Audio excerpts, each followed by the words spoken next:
Okay. Hello, my name is Tim Brown. I'm type manager for Typekit, and I make nice web type.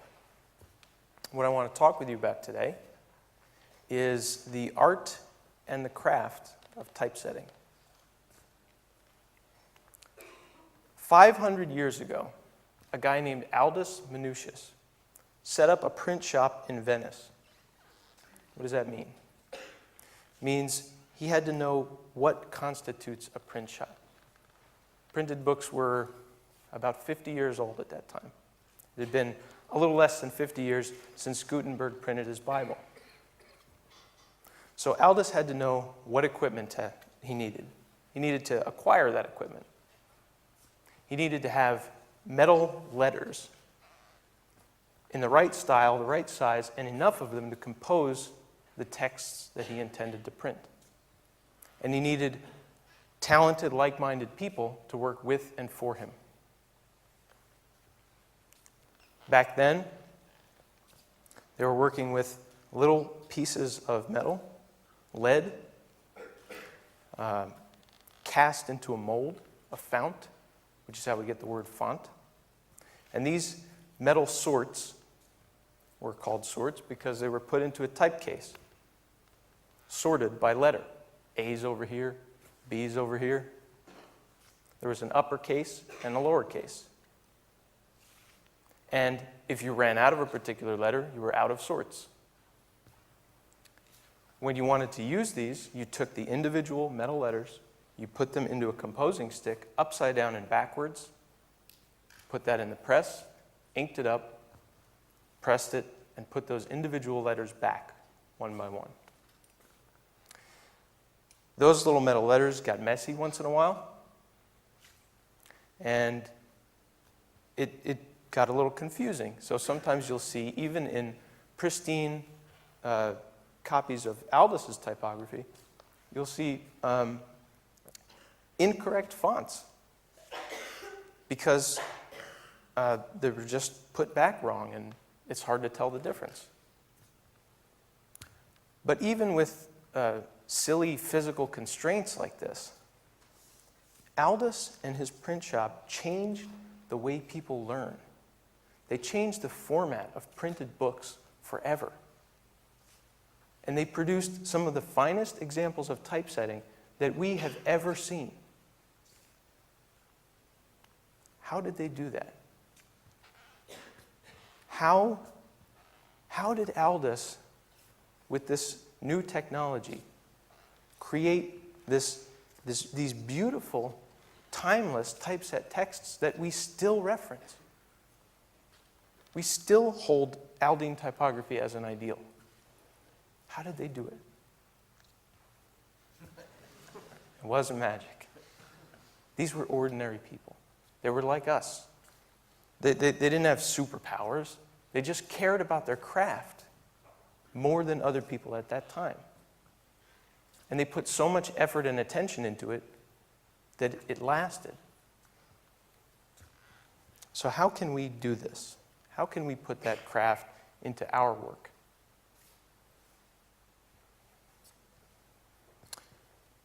There are some lessons that we can take from the way Aldus worked, that craft. And the first one, I think, is to start with type. So,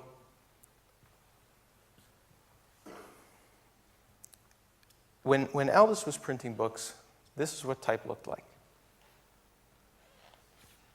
Black letter. And Aldus took inspiration from the folks designing type and printing in very small quantities in Venice at the time. And he introduced to many more people Roman type that he had designed and cut by a guy named Francesco Griffo. This reached a whole bunch of new people because not only did Aldus have this designed in a Roman text, but the format of his books was smaller than other books at the time and cheaper to produce. And he was running the shop. Other print shops at the time were controlled by the church. Aldus chose to print classic Greek texts. he introduced the first italic typeface. And he had Greek typeface cut for to tonally match the Roman and italic type. So this is much different than the black letter texts that were being produced at the time. I used to work at Vassar College before I got this position at Typekit. And Vassar's a pretty cool place to work. It's in New York in the United States. They have offices and departments on campus, and each office and department gets a unique design, which was a fun job as a web designer because I got to start fresh pretty often. And I used to start projects like this by drawing boxes on a canvas. And I'd fill them with colors, sometimes put a gradient, drop shadows.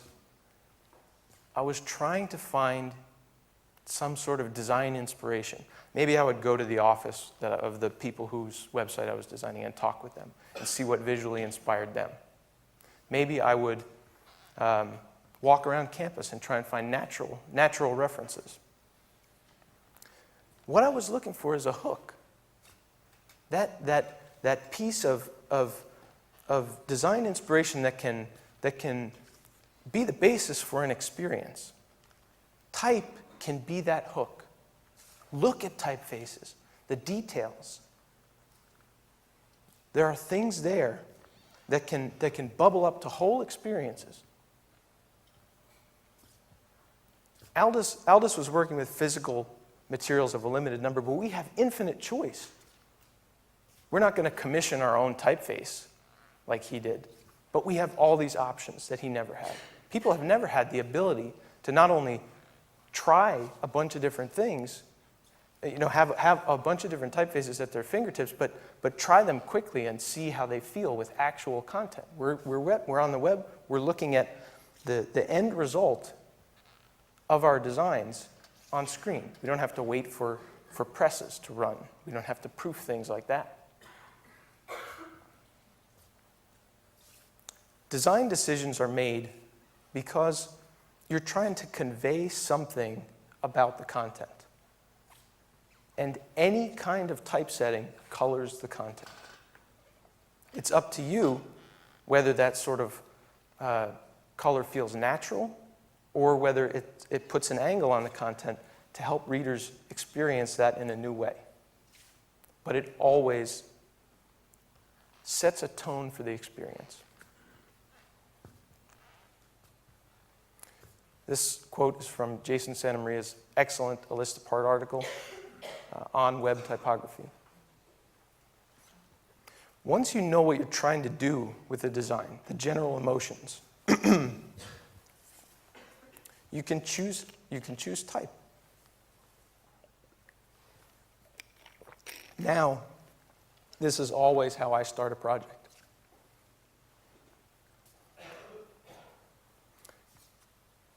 What I like to do is find a typeface that suits the goal of a particular design and then look for cues in that typeface that can be extended into the rest of the design. Dan Mall had a fantastic 24 Ways article last year in which he pointed out features about typefaces and how they can be applied to design elements. Rounded edges on fonts can be expressed as rounded corners. Angular things, features of typefaces as angular corners on things. Line quality and weight can be brought out into the rest of the design. Aldous used these techniques too. This is a page from his most famous work, the Hypnerotomachia polyphili, which is renowned for one reason, because of the way it matches text and illustration in terms of line quality and tone. Typographic color, which is, if you sort of squint at an example like this, you'll see that the shade of both the text and the illustration matches. Books weren't like this before. So how do you start with type? I always begin with body text, because body text sets that tone for the whole experience. I have a method where I go back and forth between looking at specimens and trying type. So the first thing I'll do to get an idea for type as body text is to look at a specimen. And from there, if I can tell that it's suitable for body-sized text, I'll try it in a website's tool that lets me type stuff in. Typekit has one of those, MyFonts has one. And to try text with actual content that might be in the site you're developing, that language, that makes a big difference. To see the kind of words that you use or that are used in the thing you're designing makes a difference in how that typeface feels for body text. And once that's feels good, I'll go back to the specimen and find the size at which type really it looks crisp for body text. If you take a given typeface, because if you specify a pixel size of type, it doesn't necessarily mean the type is going to be that size. Fonts are larger or smaller within a given size, their M-box. So when you choose type, 16 pixels, let's say, may look great, but 17 or 15 or 14, maybe not so great. There's that spot, that sweet spot, where type really sings. Then you can move on to giving your text personality with markers like headings, subheads, captions. While the body text sets tone for a piece, these things give it personality, character. This is an email that Heffler and Ferrer-Jones sent out earlier this year. It was very popular. And I think one reason it was very popular is because it did the tricky work of associating typefaces with emotions, adjectives. These were each presented with textual descriptions of how these combinations of type felt, in Jonathan Heffler's opinion. Wit is the upper left, energy the upper right, poise, and dignity. And within each, there were adjectives about the specific typefaces and their roles. Individual type families were pointed out as being tough, cheeky, hearty, debonair, plain-spoken.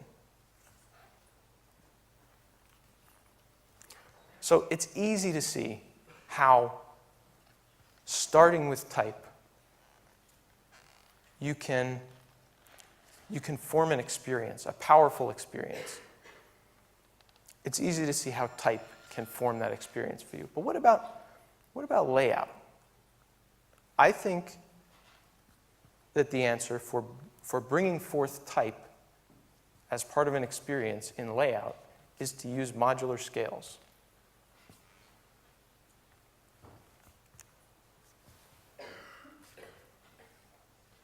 Modular scales are unique measurements per project. In essence, they're just groups of numbers. Modular scales are evident in Aldous' work, from everything in the size and spacing of type to even submodular levels, proportions of letters, thicknesses of parts of letters, and in whole page layouts. When Griffo was cutting type for Aldous, and they were printing with these pieces of metal, it was what's called set solid. There was no such thing as leading. The amount of space between lines of type was designed. It was part of the typeface's proportions. And the letters boxed in like this show the module that Aldous used, which is based on the M size of this font. M's have always felt like a good unit for web layout, right? I mean, sure, any kind of font sizing has its compatibility issues cross-browser, but M's have always felt right, and there's a good reason. typefaces have what's called an mbox. Font files, it's part of font files. And the glyphs sit within this mbox. And when we size text with CSS, the mbox is what becomes our font size. So the mbox becomes our font size. We can use font size as the basis for modular measurement. Remember that key type size that we found? That sweet spot? That size is the first ingredient in a modular scale. The second is a ratio. So this is the golden mean, the golden proportion. And its proportion can be expressed as a ratio of 1 to 1.618. If you take that into account and you take your type size, you can combine them to form a new number by multiplying. And you can also find a lower number by dividing. And you start to see a modular scale, a series of harmonious numbers. So you start with your key type size, and you go up, and you go down. And maybe this set of numbers isn't going to solve all of your problems. Maybe you need something in between 25 and 41. Well, there's an answer for that, because you can have double-stranded modular scales. A second set of numbers that is also harmonious and also based on an important number that you choose. Say you're going to use 14 pixels for your caption text. This second number doesn't have to be a text size. It can be, if you're working with content of a fixed width, like a piece of video or image width that you have to stick to, that large number can be the second thing that influences a range of numbers. 44 pixels, if you're thinking about a smaller screen.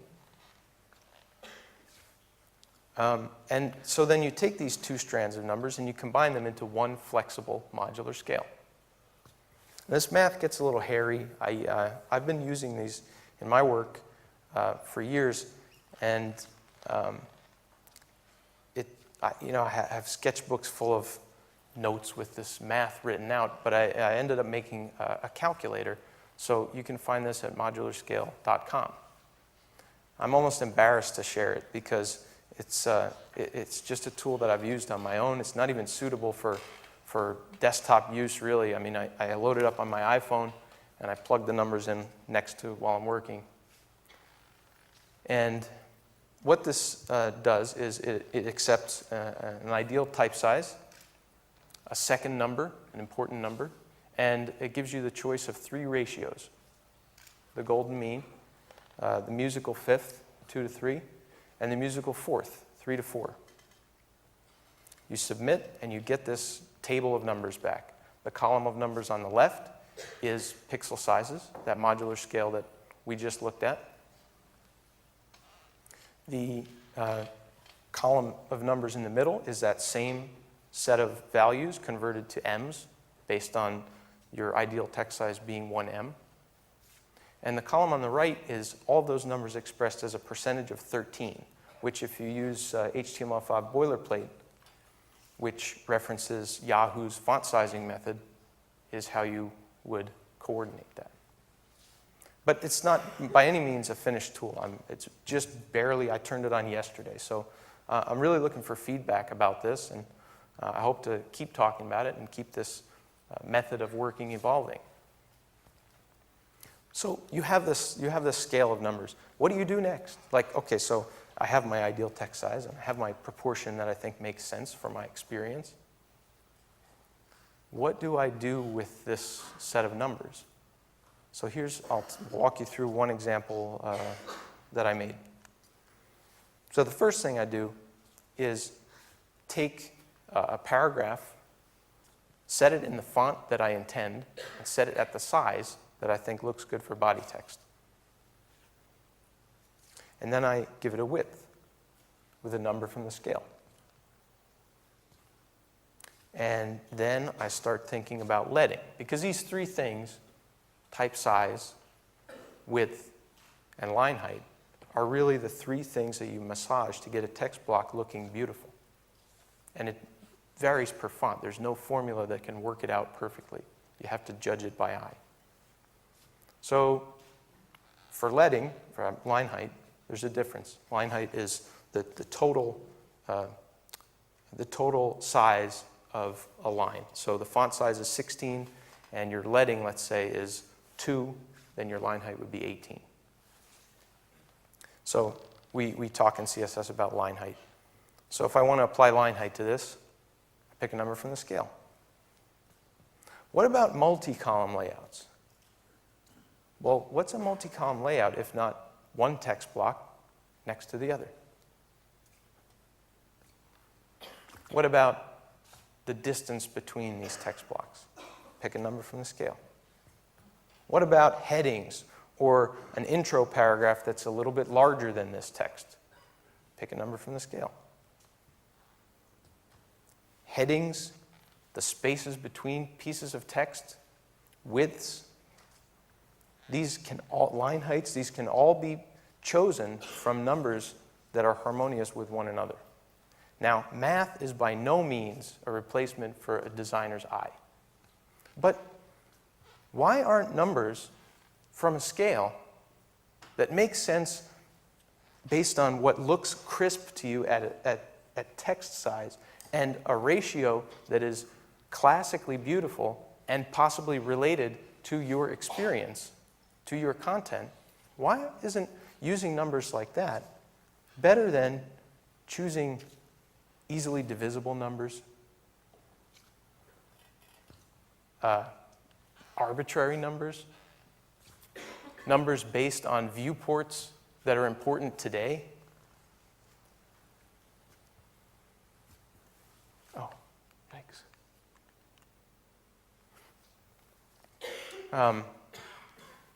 This is that example. You can visit that in a browser. And this next one is the same example, the same design goals, but made with 960 as an overall layout and with numbers not from the scale. So if you flip back and forth between them, you can see that they feel similar, but one of them feels right. One of them feels tight. Like you walk into a bookstore and you pick up a certain book and it feels awesome in your hand. It's just got the right weight, feels like you can hold the pages easily and flip. You know, designers have that sensibility, that feeling for rightness. And Andy Budd last year at this build conference gave a talk on seductive design, and one of the things he did was he flashed up instances of websites for split seconds and asked people to think about which one felt right.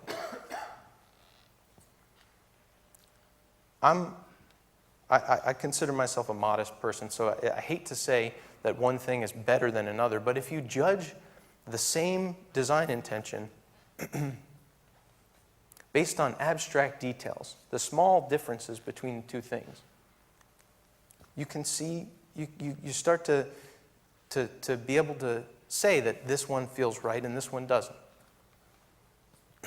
So when you're designing with modular scales, you have to keep in mind viewport limitations. They shouldn't be the number you use. Like 960 just kind of feels silly to me. That's the amount of room that we know we're safe using, but why must we use that? Why not have the overall width of our layout, let's say, resonate with the text, resonate with the experience we're trying to give people, keeping in mind 960 so that we don't exceed the boundaries people have the ability to view. Or any of, Keegan and Tim just talked about different devices. So we have all of those viewport limitations to keep in mind, but we don't have to use the maximum amount of width available on each. Keep in mind reset styles. You don't want to be working with fine measurement from a scale and find out that some browsers are showing you something that you're not actually intending. For reset styles, I like to use HTML5 boilerplate, which it uses a modified version of Eric Meyer's reset. and it's worked well for me. It's very easy. Modular scales work with grid systems. You can take a number from the scale, a large one, and divide it into columns. Round it if you have to. You don't have to specifically use numbers from the scale. I mean, they resonate, sure, but if you round one way or another a few pixels, we're not doing anything right now. They work with baseline rhythms. If you choose a line height from the scale, and that goes vertically throughout your layout. They work with responsive design, because the layout that you are working toward, the specific pixel layout, can be changed into another unit later, percentages.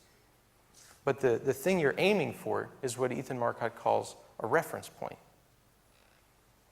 You can have several reference points, each inspired by a scale, and responsively move between them. And modular scales work with image crops and sizes. So, like I said before, if you have a piece of content that's particularly important, maybe size that in one way to provide a proportion or ratio that comes from the scale. Or crop content within an image so that the subject takes up the amount of room that makes sense. So we can start with type. We can use modular scales. We can be more perfect. And I don't mean that starting with type and using modular scales is perfect and that we should be more like that. That's not what I mean. I mean, this isn't the first time you've heard somebody talk about the value of proportion and ratio in design work. But people, at least from what I've seen, who try and talk about this and integrate it in web work, they get too hung up on being perfect, just getting every little number to match up, or getting widths and heights to make perfect sense together. That's inflexible. I think we can take an asynchronous approach to using ratios in our work. We can have measurements relate to one another without that strictness. Widths can come from a scale. Individual vertical measurements can come from a scale, but they don't have to make sense with one another, and no two numbers need to be the ratio that inspires the whole thing. Designers are already using techniques like this in their work. But we're not talking about it enough. I love this. Doug Bowman shared this of how the new Twitter design uses the golden ratio. But I want to know more about his process. I want to know about how that actually got integrated into what they're doing. We need to talk about this stuff more. We need tools for talking about it more. We need ways of working with math, tools for helping us, not tools that do the math for us, but tools that help us remember the mathematic decisions we make, and tools that help us work efficiently with math.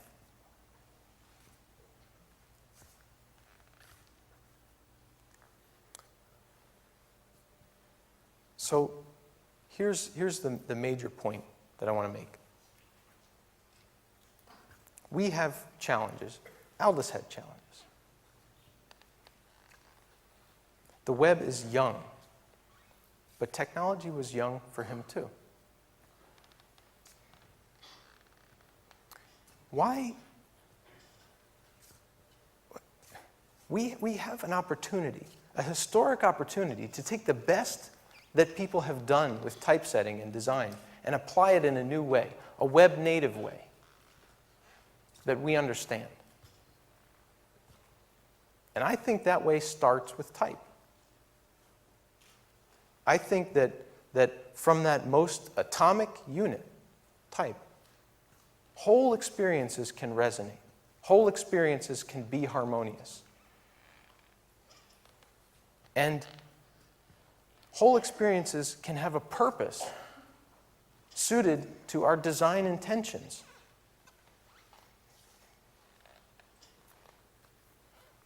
Thank you.